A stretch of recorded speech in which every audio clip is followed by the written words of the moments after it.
Anyone who's ever done anything worth doing has dreamed big, failed mightily, and mostly started from humble beginnings. This is a podcast about such people. The most fascinating podcast in the world is fascinating because of the stories of the human beings. Hello, everybody. This is Pat DeSerbo, the most fascinating podcast in the world. And today I have Terry Martin at Stacey and Whitbeck. And by the way, it's fascinating because Terry's on and all the other people that come on. It has nothing to do with me. Terry is vice president, project manager at Stacey and Whitbeck, and he is definitely a fascinating human being. Although we've only known one another for about a year. Yeah. I feel like about a year. I feel like I've known him half my life. Agreed. Welcome, Terry. Thanks, Pat. So I'm in the habit, as you may know, of asking people about their earliest memories, where they grew up, stuff like that. So would that be all right if I start there with you? Sure. Where did you grow up? I grew up in Los Altos, California, which is like halfway between San Jose and San Francisco. Mm-hmm. My family moved there. I have 6 kids. I was number 4. My mom and dad moved from Michigan to California 2 years, I think, before I was born. So I was the first born in California. Mm-hmm.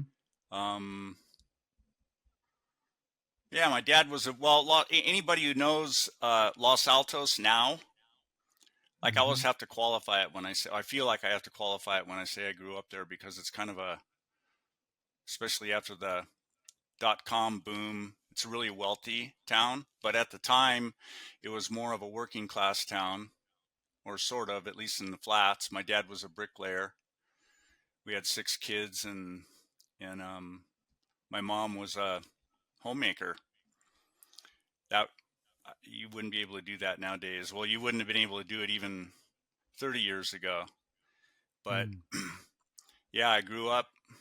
I was born there and lived my whole life there until I was 18.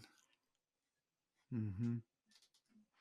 So were you an athlete in high school or grade school growing up? I was an athlete from the time, for as long as I can remember. Yeah. Mm-hmm. I was active in everything. I played up until high school. You played every sport that there was, but in high school you kind of had to narrow it down, right? Because there were 3 seasons. So in the fall I played football, and in the winter I wrestled, and in the spring I played baseball. Mm-hmm. And I was a quarterback, linebacker, defensive back in football. In wrestling, I wrestled 165 as a freshman, and then I was a 177 sophomore through senior years. And in baseball, I was a catcher. Oh, no kidding. Yeah. Yeah, I love sports. I spent my whole life doing it. That's great. How much do you weigh now? 190. Oh, okay. How much did I weigh when I was a senior? You probably weighed around the same, right? I weighed 190. I weighed 191. That was my listed weight. Yeah. Yeah. That was your football weight, and then your wrestling weight was 177? Yeah, I didn't have to cut until I was a senior, though. Like, I was right when I was a sophomore, I was light. I was probably 7 pounds light. When I was a junior, I was right there and really didn't have to cut. But when I was a senior, I had to cut. I hated that. Finally understood what all those guys were going through. I didn't like it. Did not like that. And it kind of worked against what I was trying to do for football too, because I was trying to gain weight all the time, and I planned on playing in college. So that last year was tough. Yeah. Now, I have a vague recollection. You told me you went to Harvard for a while. I did. Yeah. Didn't you get a scholarship to play football at Harvard? Well, so it was like this. The Ivy League, they didn't have athletic scholarships. Okay.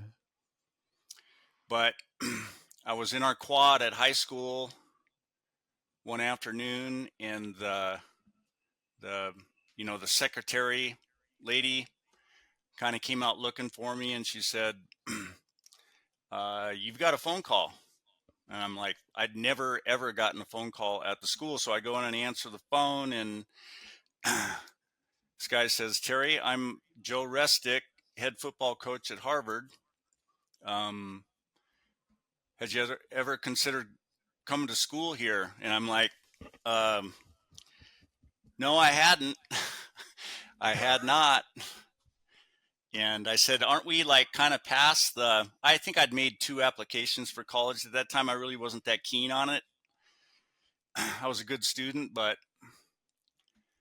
I really didn't have a plan. Um, so I had a couple applications out, one to Stanford and one to Oregon State, I think. So I said, no, I'd never considered it. And he said, well, would you? I said, yeah, I suppose, but aren't we past the deadline? He goes, oh, don't worry about that. He said, I'll send you an application. So got it, filled it out, sent it back in. And I think like a week later, I was notified that I was accepted and had a full scholarship, academic. Mm. But I don't think that would have happened if I hadn't played football. Obviously, head football coach called me. Right. Yeah, yeah. So then what happened? Well, that summer I drove across country with a friend of mine just because I liked doing that. I'd hitchhiked up to Canada the year before in the summer. I liked getting out on the road. It's something I've always liked doing. And so me and a buddy drove out there. We took about a month and went all the way across country and went and looked at the school and met the coach, and then went back, and then flew out. Might have been the first time I was ever on a plane. I think it was. Flew out there in the fall and started school. It was, yeah. I was in Stoughton Hall, which was built, I think, in early 1800s. It was a 4-story brick building, still there. It's freshman dorm. I think there might have been 40 rooms there, and we shared. There were 2 people to a room. They had girls on the second. No, they had girls on the first and third floor, and I think boys on the second and fourth. I think that might have been relatively new to be mixed. And I also found out when I got there that Caroline Kennedy was supposed to be living in that dorm. She was the same age as me, but at the last minute she decided to go to an art school or something, and then she came back to Harvard later. That's where she got her degree. So I came that close, Pat. To being a Kennedy? Well, you never know what's going to happen, you know? Yeah. That was pretty charming. a close brush that never really materialized. So how long did you stay at Harvard? I only stayed for the first semester. So little background, going back to the growing up part, it was pretty idyllic, family upbringing. Had a bunch of brothers and sisters. Stayed at home. I mean, our family was really tight. Barbecues, baseball, all that stuff. Had a really bunch of kids running around the neighborhood. Just one of those kind of upbringings. And then, right before my senior year in high school, my mom, well, my oldest brother had drowned when I was 12. I'm just kind of trying to set up. You asked why I left Harvard, and I finally figured it out, I think. So that kind of changed the whole dynamic. My mom ended up leaving before my senior year and joined a religious cult. up in the Santa Cruz Mountains, and that had a profound effect, even though I didn't know it at that time. So when I got to Harvard, it was a mix between that and I was a California boy all the way, and the East Coast was not California. So I struggled a little bit. I did good in school, but I wasn't happy. So I took a leave of absence after the first semester and went back to California.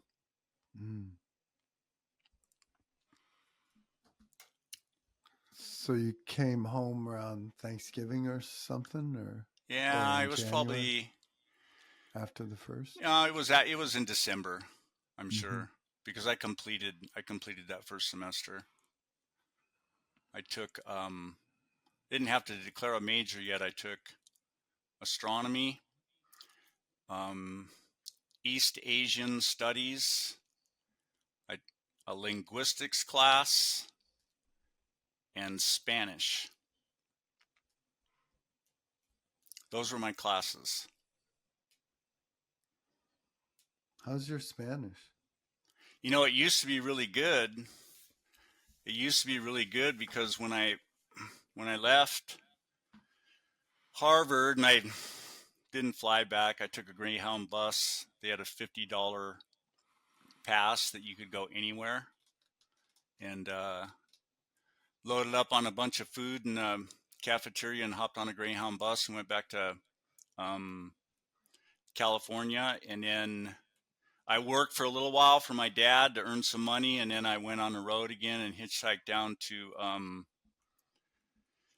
I hitchhiked down the coast in California, got into Mexico, and then spent like,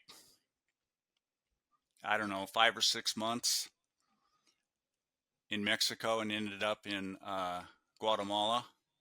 And so I had some school Spanish, but by the, I don't know, halfway into that trip, I mean, there was no, it was all, I wasn't hanging out where people spoke English. So I learned Spanish. I got fairly fluent by the time I was out of there, time I came back to California. But you don't use it anymore? Just in parts and pieces. A lot of our craft is Spanish speaking, so I get a little bit in there when I'm out in the field on a project. But no, I've lost a lot of it. I understand it pretty well, but and I could probably get by if I had to, to communicate something, but I just don't use it. You lose it after that long. It's been a while. No doubt. Yeah. What was it like in Mexico? What were you doing for 5 months? Being an 18-year-old, and I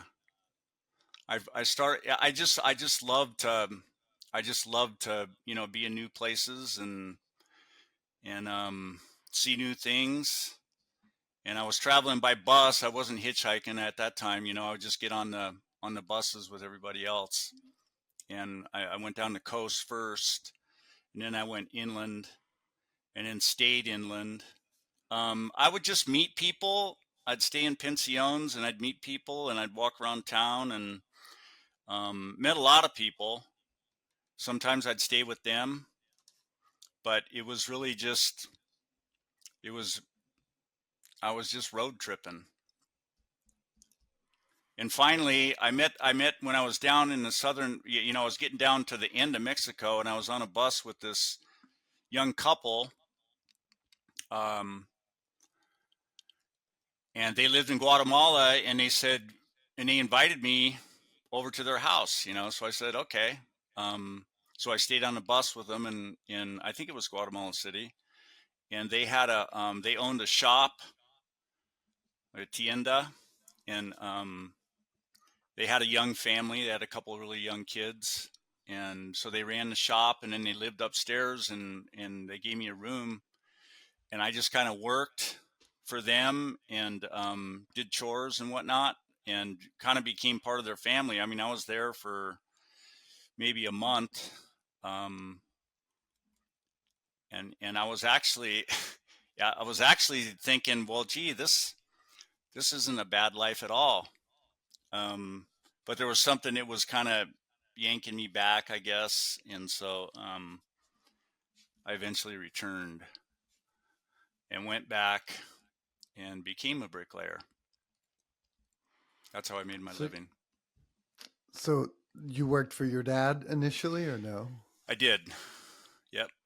You start out as a hod carrier, but if you have any kind of talent at all, you start laying brick. So I picked that up.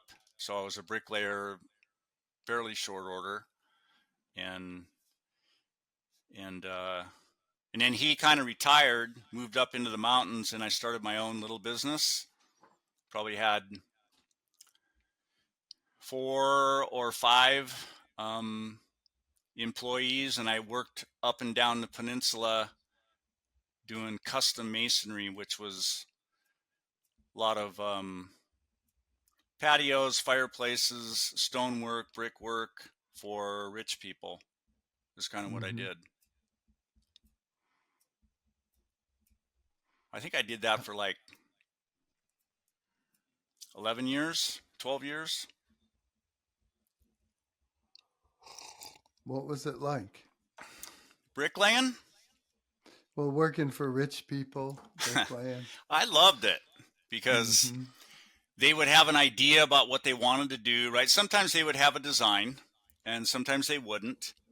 And I'd go out and look at it with them and they'd have questions and we'd talk about it.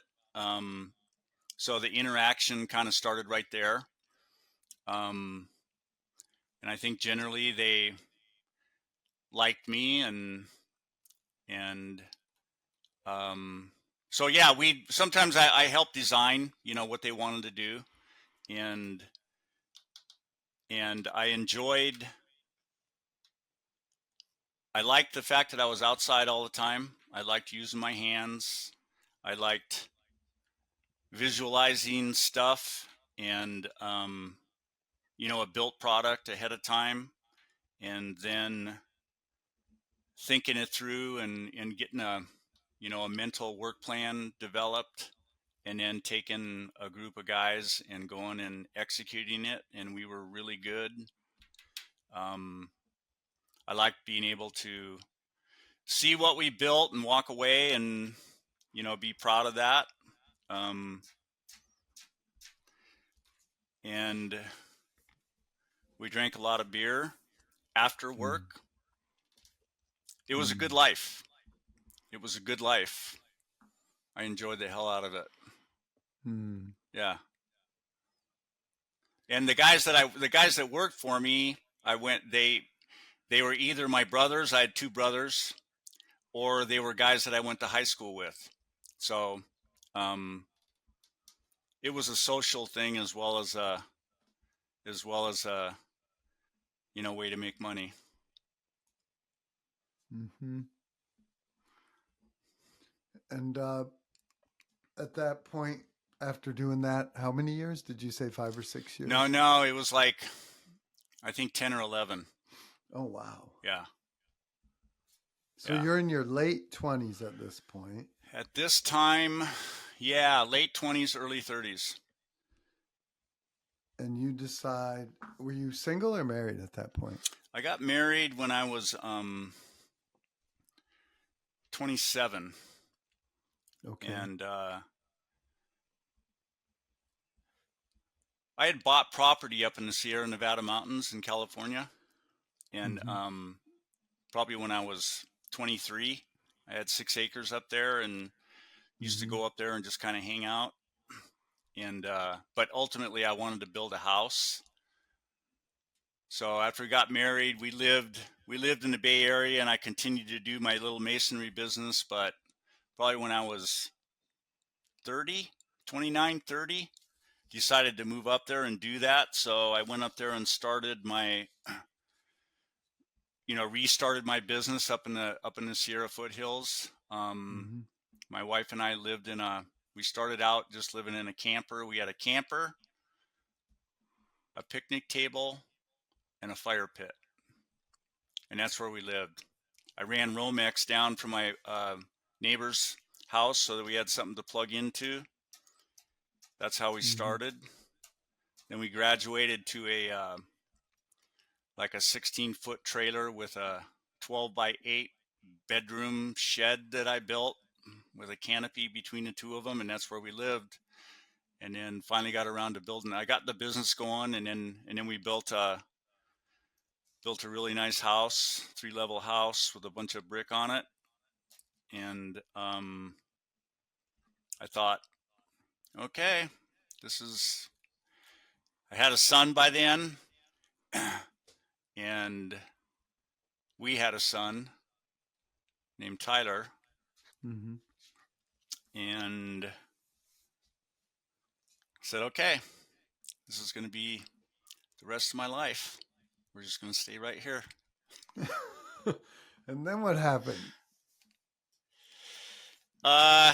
So, I had always, the idea that, well, right along in there somewhere, I wasn't, I talked about drinking a lot of beer at one time, but I decided that it wasn't really working that well for me anymore. And, so I ended up getting sober when I was like 30, 31, somewhere in there. And that's when everything kind of,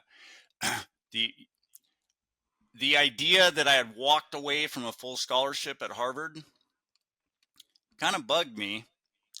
Didn't seem like the smartest thing in the world to do that. And when I was finishing up, I remember I was finishing up a gable end, the brickwork, when that thought was kind of going through my head, like, okay, this is it. We're just going to stay here and I'm going to be a bricklayer. And I said, the thought of going back to school is something that had been dogging me for a while, the fact that I left. And so I decided then that I was going to go back to school. And so I started that. I started moving towards that. I took a couple of classes at a community college down in the valley and make sure I could still do it. And everything clicked. Moved back to Palo Alto where my wife was from because her mom had a big house that we could all fit into. And went to a junior. Did you sell the other house or no? Yeah, we sold it. Yeah, I had to. I didn't have any money. Didn't have any money. We just paid bills.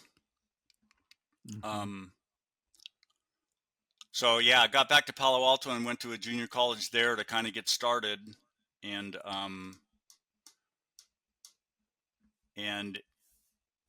it went well. I enjoyed school. I always had, and I was doing well. So I applied to Stanford again, and they accepted me. So then I moved on to Stanford and got a bachelor's in civil engineering and a master's in construction management, and graduated when I was 39. I was there for 5 years. I was at Stanford for 3. I spent the first 2 at a junior college. And in the meantime, our daughter was born, Mariah. She was born the night before I went back to college, actually, and I brought her and Tyler and Julie to the house. We had just moved in, and I took off and went to school. Wow. That's amazing to me. Why? Like the thought for me of going back and doing calculus right now. Oh, yeah. Not that I'm 39, but or 35. It was kind of scary. It was kind of scary. It's funny. When I was at Foothill Junior College. So yeah, this is a big decision. I mean, I'm not working anymore, right? And I got a family and I got 2 young kids, and taking this leap it was scary. And it felt like a lot of responsibility. And I was taking chemistry in junior college and took the midterm, and I failed. Like I got an F. I'd never had an F in my entire life. I couldn't believe it. I got an F.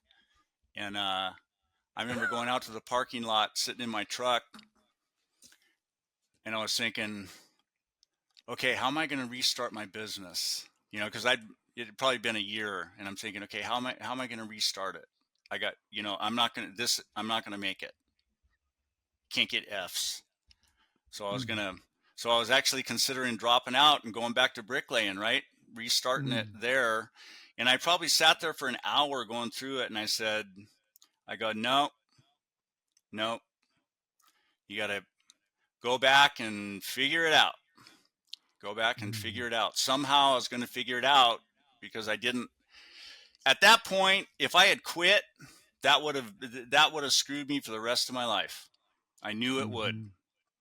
I knew it would screw me for the rest of my life. So I went back and I figured it out. And so on the final in chemistry, I got the highest score in the entire class, and the professor gave me an A. And he said, the reason I'm giving you an A is because of, well, how could I not give you an A? You got the highest grade in the entire class on the final. So that was kind of, I don't know, ended up being somewhat typical, I guess, you know, for me. What does that mean? Typical for you? Typical from the standpoint that, you know, bad things happen, you know, like trying times, challenging things happen. And I was always afraid to give in because then I would never know where to draw the line, you know, in the future. And there was a lot of examples, you know, of that for me, you know, coming up, and you know, I was trying to get, you know, at that time I was trying to convince myself that I really was talented and that I really was good and I really could make it, you know. So but that was a lesson that kind of already had and continued to kind of relive that particular idea, you know, over and over again, right? Because there was, obviously, you and I know life is full of those trying times, right? Nobody gets out clean. You know, nobody gets out clean. So just how to address that, how to deal with it, that little deal there in the chemistry class was kind of a big deal, as it turned out. It's fascinating. I can picture you in your truck just sitting there sweating, vacillating, you know. Totally. Yeah. I don't remember exactly, like I just knew I was down there for an hour, you know. Do I call my wife? What do I do? And I just walked back up to campus and went to my next class. That's crazy. Because you could see, like, okay, I got to start the business, but I have to, but I can't. I got to go back and do the, yeah. You know, I got the kids. I got a newborn baby at home. I got 2 years between them. I forget. There was 4. 4 years between them. Yeah. And then did you still at that point, like, was your mom still on your mind that many years later? Oh, yeah. Well, so she, oh man, I think it took her like 12 years. So by this time, let me see if I got this right. No, she had died. By your late 30s? She had died. She was young, but she finally, this cult moved on to, you know, they got chased out of California and ultimately the United States, and ended up over in friggin' Austria or something. And I knew what it was about because I was up there, I went up there to visit her and actually stayed for a while when I was, that was after I got back from Guatemala. Mm-hmm. Very easy to get sucked into a thing like that. At the time, it was a farm and orchard and kids and a school and, um, they raised animals. It was up in the redwoods, like who would want anything other than that? But the the psychology in a cult is that it all that everything anybody who knows anything about it knows that you have this charismatic leader. He understands where salvation is and nobody else does, and so you end up getting brainwashed, and it's very difficult to get out, right? Well, she got out after 12 years, but she was never the same and just never recovered. Um, so she died when she was pretty young. She was probably barely 60. Mm-hmm. Um, Died alone in an apartment. She lived up around Pine Grove where we were, but yeah. So she was gone by then. Mm-hmm.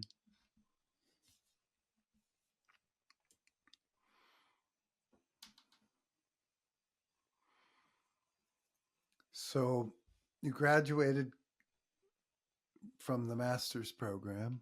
Bachelor's and master's. It was called a Mm-hmm. co-terminal program. I'd been taking so many construction management classes as elective while I was getting my bachelor's in civil engineering that I was halfway to a master's degree. Mm-hmm. So I decided to stay an extra year. And so that was a 2-year program.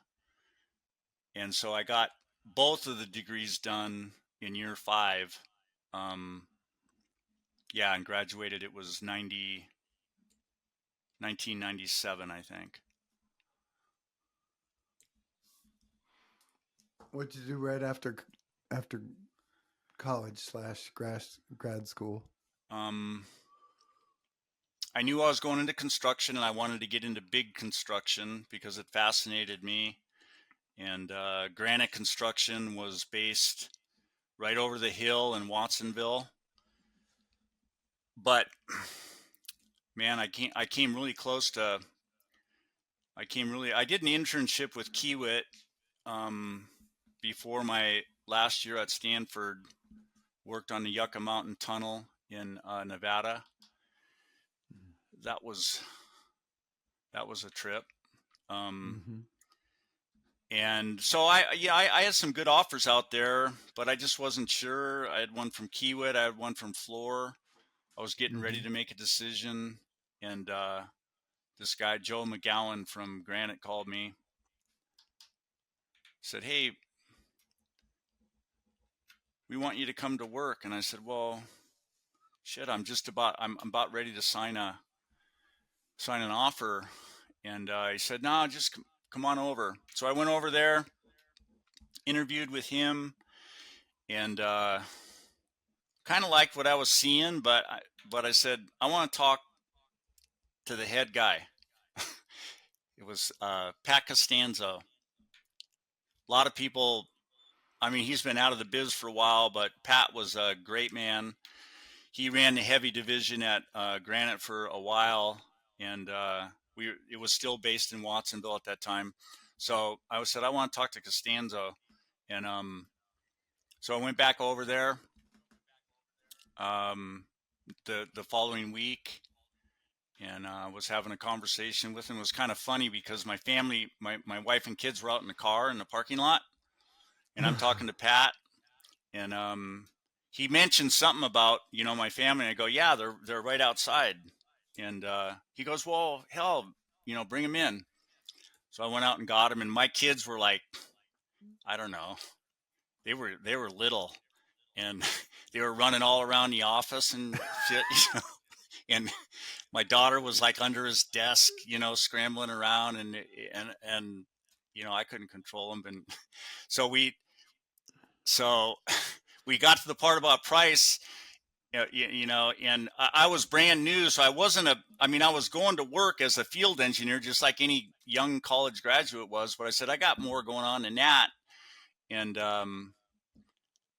so so he threw out a number and I countered, and my kids were running all around the desk, and he said, okay, we're good. We shook hands. And, so I went to work for the heavy division in Granite. Mm. And you were there for 10 or 11 years, Yeah. as I recall. Yeah. Yeah. My first job was, well, nowadays it'd be like a $3 billion job adjusted. And it was the I-15 reconstruction Mm-hmm. prior to the 2002 Olympics. And it was a giant undertaking, and they'd kind of waited to the last minute, and it was a design build, and we had to haul ass. But it was a lot of fun because everybody had the same goal. The owner knew they had to get it done, and it was a heck of an endeavor. It's amazing what I learned there was not only a pace. There was a really urgent pace, but there was so much collaboration and so much cooperation because it had to get done. Right, the Olympics were not going to get delayed or put off, you know, and it was important for Salt Lake City to and Utah to, you know, I mean, you're in front of the whole world, right? So Mm-hmm. my very first experience was that kind of you know, power that was in when everybody was working, you know, with the same goal, and problems didn't linger. You had to figure stuff out, and you just had to keep going. So I was in love at that point. That was my thing. I loved it. That's so interesting because I feel like in the industry, collaboration and cooperation are often talked about, but just not often executed well. At And all. It's mm-hmm.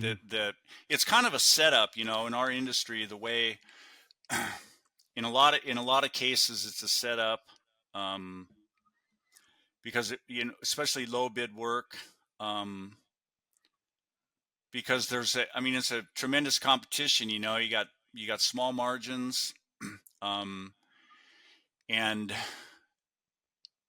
and so it becomes very adversarial once you get on the job, um, and it's pretty normal. It's pretty normal.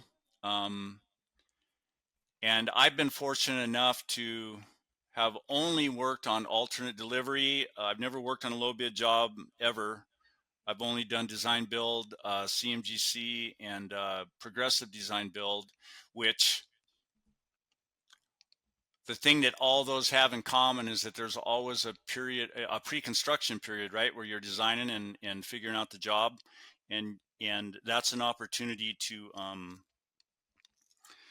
get to know each other and to develop relationships and how to communicate with each other and work together, so that when the real work starts and you start construction, you already have the start of a working relationship and some trust, and that makes the job, if you do it right, if you do it right, um, that makes the job go a lot better. You get away from all those adversarial relationships, and you go. Um, but I was really fortunate to get on a giant job that was already set up that way. That's where I learned, and so that's all I've ever done since then. It's such a great metaphor. Like my sense is you work very hard at the personal relationships early on, and that's money in the bank, you know. And it was a Utah job. It's like Stephen Covey talking about emotional deposits into the Yeah. emotional bank account, you know. No, that's exactly And what it is, and it is a metaphor because I mean, look at our lives, right? mm-hmm. It's all about relationships, right? Why should that be any different? Mm-hmm. Why should work be any different? It's money. I'll tell you why. It's, when money gets in the way. This is my opinion. When money gets in the way, people kind of start tightening up, right? And Mm-hmm. but it doesn't have to be that way. Here's the thing: is that it is possible for everyone to be successful at the same time. Mm-hmm. It's not a you win, we lose. It doesn't have to be like that. Everybody can be successful at the same time, if you do it the right way. And yeah, I mean, I will say I'm like way better at relationships at work than I am personally. I don't know what the hell happened there, but I know that it's the same dynamics. It's the same ground rules. It's all the same. You have to be honest. You have to communicate well. You have to work together on stuff. Working together on stuff get you, like when you're working side by side instead of across the table, actually working on problems and solving problems together. That's how you develop. That's where the trust comes in, is that you got each other, um, and it just works. Mm-hmm. As to your comment about being better at business relationships Mm-hmm. than personal, Mm-hmm. like I feel like that's common. And in Herb Cohen's book, Playing the Negotiating Game by Caring That But Not That Much, or You Can Negotiate Anything, maybe is another title of it. Mm-hmm. He talks about how he's negotiating a nuclear proliferation reduction treaty or something with Jimmy Carter and the Iranians or the Russians, and then he comes home and his kid won't clean his room, Yeah. and he's like, I just got done with the president of the United States. I really don't think I want to talk about my kid clean his room. And his wife and his daughter say, yeah, but this is the only legacy you'll ever leave. What if he doesn't turn out right because he won't clean his room? And so then he goes on to say how he's like out negotiated by a 10-year-old kid Yeah. because the kid can manipulate him, Oh, I because got my he butt kicked all cares. the time. I got my butt kicked all the time. And it's when you care so much, it's hard to be a good negotiator and a It's good. it is. It is. Um, you're afraid of or at least I was, afraid of hurting their feelings, or second guessing yourself on your decisions, what the right way is to do it. Um, all of those things that do not enter into on a professional setting. It's a different dynamic. It seems like, for me anyway, the closer I am to somebody, it's like the harder it is. And I know that sounds weird, but that's the way it was in my experience. Me too. Yeah. That's the way it is. Well, There's I'm glad to hear that I I always thought I was screwed up. Well, that may be, but you're not alone. You're not alone. Yeah. Yeah. um, I mean, I hear it over and over and over. Uh-huh. It's just the way it happens, especially in businesses where there's family involved. Mm-hmm. Like, I would never do that. I would never do that. it's, but I think personally, my opinion why it's easier in a business relationship is it's not like the intensity of the familial bond, and B, there's for most projects there's a finite nature to the project, and it's not that your relationship's going to end at that point, but the project itself ends at some point, and there's a pressure release almost You're right. at the end of it. Yeah, you're right. Yeah. By nature, I mean, even, big projects, they can go years and years, but they do do have a expiration date on them. Like a life cycle kind Yeah, of. And whereas family is forever, hopefully, hopefully. yeah, exactly. Yeah. Um, so we talked a little bit about sobriety, and as you know, I'm a drunk, and luckily for me, I haven't had a drink in about 10.5 years. Mm-hmm. But what made you decide back in your 30s not to, you said it wasn't working for you? Yeah. Um, it was kind of, I think, similar.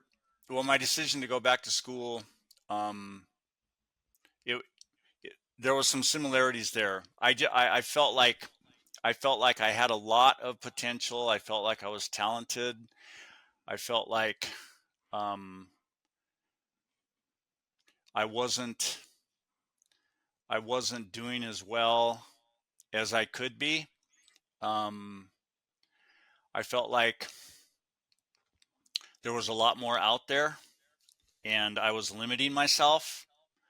And so that's kind of what drove it. That's kind of what drove it. I had a sense that that I was limiting myself, and I wanted to know I wanted to know what else was out there. I wanted to live. I wanted my world to open up. Kind of. I felt a little bit like it was restricted in a lot of ways. Mm. So that that's what drove it. Um, I was like typical. Um, work your ass off all day, and then go drink beer, and then get up in the morning and do it again. And there was a kind of a there was I mean that was a lifestyle, but it just wasn't working for me. It didn't seem like it was enough. Hmm. Yeah. So that's why. How long did you stay sober that That first first time? go around, it was 13 years, Hmm. and then I started in again, and then I don't know. Um, then it was probably another. The interesting thing about, well, it's not interesting, I guess, but the nature of it, as going back out, I'd changed. I had changed. I wasn't doing things the way I had when I was in my 20s. That was just wild and crazy. Um, but and so I was fully functional, did really well at what I was at what I was doing at work, but it was the same kind of a feeling that I've eventually got to, is that, man, it seems like everything is sold short, and and uh and I knew that I just finished this giant job, and and I was actually on a road trip with my wife, and I'm going, okay, well, that was the initial. That's when I felt like I was getting serious about it, that I wanted to set it down again. And um and then I did, but it was sort of a tragic event that triggered me actually putting it down again, and that was when my daughter died. Mm.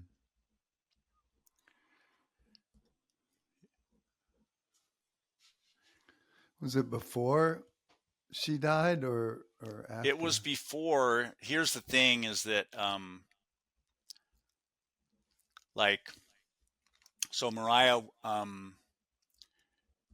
she she had a different choice of, but she was an addict, and Hmm. had been for a number of years, and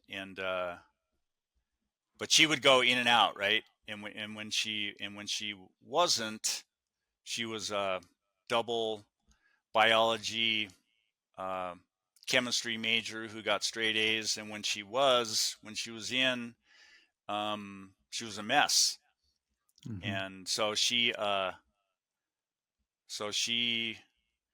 was in Denver. I was in San Diego. She said she wanted to get clean. I said, you can come out here and I'll do everything I can to help you. Well, she showed up on a train one day in like July, and she was serious and she got clean. um, and she was staying with me.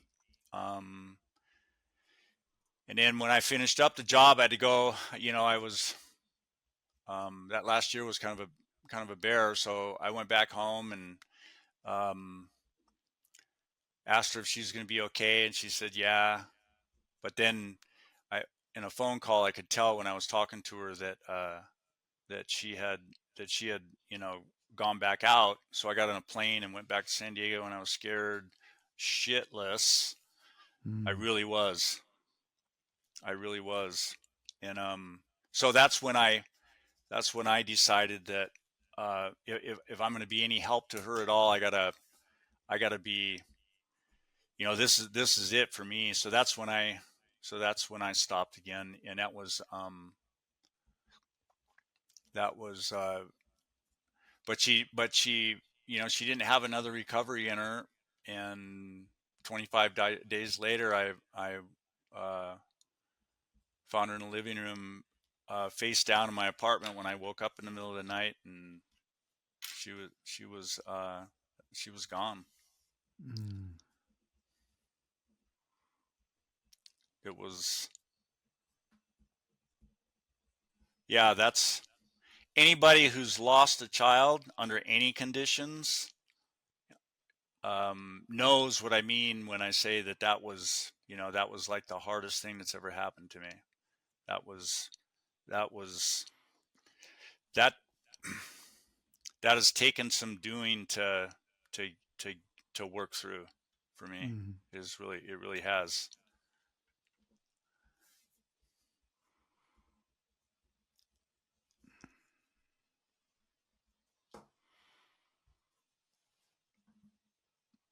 So, how are you doing now?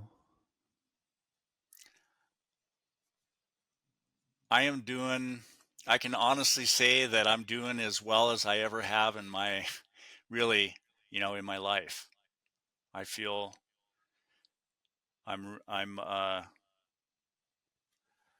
I'm like really happy. I love life, love what I'm doing. I'm getting better at everything all the time, um,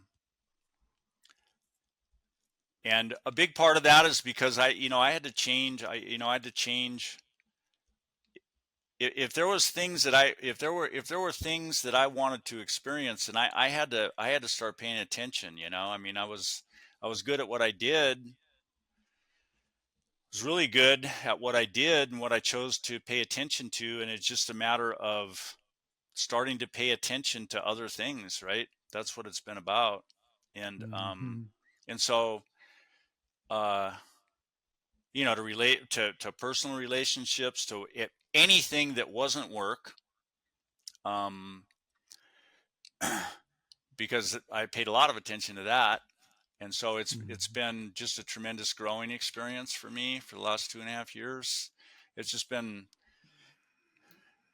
it's kind of hard to describe, you know the the it's kind of hard to describe what that growth and experience, kind of does for me, and makes me feel. But it's it's really gratifying. Yeah, it has been. Mm. And it sounds like you're doing as well as ever at work, also. Yeah, Mm. but that's always, I got that part, and I still love it. that's why Mm-hmm. i'm that's why I'm still doing it. um Mm-hmm. I was seriously considering retiring, earlier this year, and an opportunity came along to do another big, to try to pursue and get another large project launched. And I kind of hemmed and hawed, but eventually decided to do it, and I'm really glad that I did. Mm, Um, so yeah, I'm doing what I love still. If I didn't love it, I wouldn't do it. mm, Um, and I, I'm really happy that I made that decision to stay on another whatever it's going to end up being, a year or mm, two. I don't know. I just try to take it one day at a time now. mm. In every way, right? Yep. Yep. Uh, so when you think about, I often ask this question, but like when you think about your life and retrospectively, Hmm. like I have a habit of saying the most important part of, or the most important punctuation is the hyphen. And the hyphen's what's between our date of birth and our date of death. Yeah. So if you were summing up your life, like what would you want someone who didn't know anything about you to know?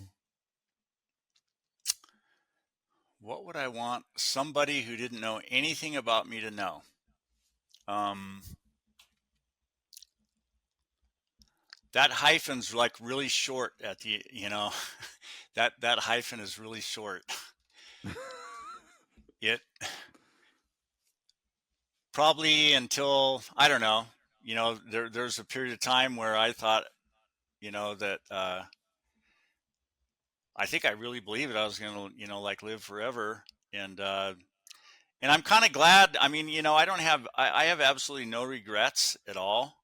Even about the painful stuff or the hard stuff or the things that I did wrong or whatever, because yeah, that's just the way it is. You have to live, you live through your life is what it is. And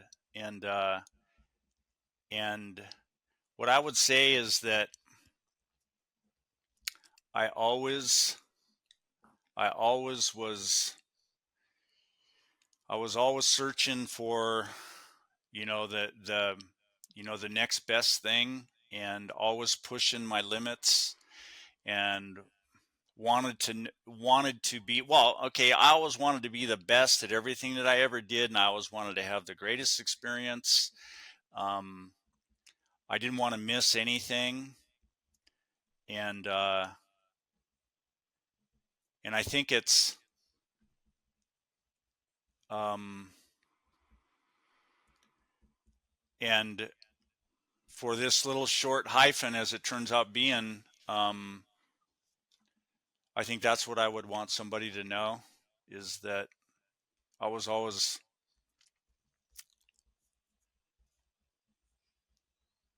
trying to I always wanted to do my best, and I didn't want to I never wanted to give up on anything. I guess that's what I would want people to know. Mm-hmm. But I And like care the about part. people. Yeah. Mm-hmm. And care about people.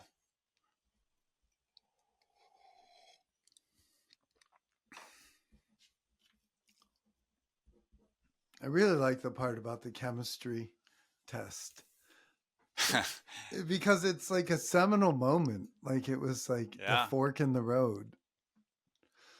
And then it set up a habit pattern because a lot of the, you and I have discussed this, but a lot of the problems you encounter in your work are like these unsolvable problems. Mhm. And yet you sit and you noodle on them and you talk to other people about them. And somehow you solve an unsolvable problem again. Well, you start to gain confidence that the answer's out there somewhere. But the only Mm-hmm. way that you're going to get there is to continue to work on it, right? But you Mm-hmm. but you do you start to gain confidence that you're going to discover what it is, as long as you stay in the game, right? Mm-hmm. As long as you stay in the game, and it's it's easy to walk away from stuff, but then you're never going to discover anything. The good times go along with the bad. You got to take them both. Or Well, with even better, quit classifying them. yeah, I mean, without the bad times, there are no good Right. times. Right. Like, like who was it? I think Brene Brown said something like, "I've never done anything worth doing comfortably." Mm-hmm. Um, and our CEO of That Brene Brown. yes, I'm reading this book now. I I oh, I I I love her. I do too. Yeah. Um, but I heard the CEO say recently. He said, "Courage cannot exist in the absence of fear." Mm-hmm. So it was just like such a simple thing, and I just thought, this guy is so brave. And I said something like that, and he said, "Yeah, well, not really. I'm afraid just like everyone else. Yeah. And the only reason, you know, you could say that is because I'm scared of my problems, just like you're scared of your problems. Yeah. And if we're not scared, probably not worth doing, Mm-hmm. probably we're not pushing." Well, that's one of the things I like about Brene Brown. That's what caught me on the first book that I read is that, as you know, she talks a lot about vulnerability. And Mm-hmm. vulnerability is just being, to me, is just being, honest about where you're at and being able to say that you're afraid of something. That's because everybody is. They're Mm-hmm. lying. People are lying if they're saying that, if they say that they're not afraid of some things. And once you realize that being afraid is it's not that big a deal. Everyone is. It's always about, okay, now what do I do? I'm afraid. What do I do? Mm-hmm. Um, and when she talks about vulnerability, that's what I took away. And she learned what she talks about it from the standpoint of leadership, right? Mm-hmm.